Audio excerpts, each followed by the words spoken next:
প্রিয় বন্ধুরা, আপনারা দেখতে পাচ্ছেন এটি হচ্ছে হাতিয়ার ঐতিহ্যবাহী একটি স্থান। এই জায়গাটির নাম হচ্ছে লালচর। তো আসলে আসবো করে আসা হয় না, তো আজকে অফিস শেষ করে এক পাকে চলে আসলাম লালচরের সুন্দর মুহূর্তগুলো দেখার জন্য। আপনারা দেখতে পাচ্ছেন তো আসলে এখন হচ্ছে জোয়ার আসার মুহূর্ত।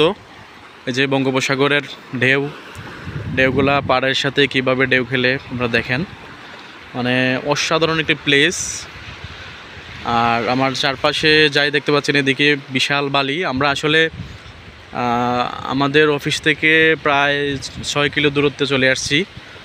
তো অনেক জায়গা, এখানকার অনেক বিশাল জায়গা। তো আমরা আসলে যারা ঘনবসতিপূর্ণ এলাকায় বসবাস করি, অনেকে কিন্তু মানে জায়গা নিয়ে ঠেলাঠেলি হয়, কিন্তু এখানে আসলে আপনি দেখতে পারবেন যে এত বিশাল জায়গা এখানে পড়ে আছে, কিন্তু বসবাসের জন্য আসলে কিন্তু মানুষ নেই। আপনার হাতিয়ার মূল ভূখণ্ডটা যত দূর আপনি যাবেন সব দিকে একই অবস্থা, যেহেতু 4-5টা, এটা মূলত বঙ্গোপসাগরের মাঝখানে একটা দ্বীপ। তো এর চারপাশটাই আসলে এরকম। তো চারপাশে অসংখ্য কক্সবাজারের ফিল নেওয়ার মতো এরকম অনেক সি বিচ রয়েছে। তো এটি হচ্ছে ঐতিহ্যবাহী লালচর সি বিচ। তো দেখেন, তো আসলে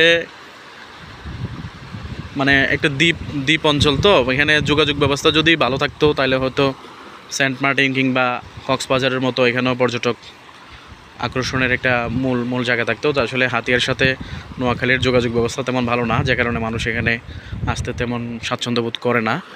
তো যারা এখানে আসছে, যারা নিঝুম দ্বীপ যায় কিংবা প্রকৃতির ডাকে সাড়া দিতে ভালোবাসেন, যারা প্রকৃতিকে ভালোবাসেন, তো এখানে আসলে আপনি আনন্দ পাবেন।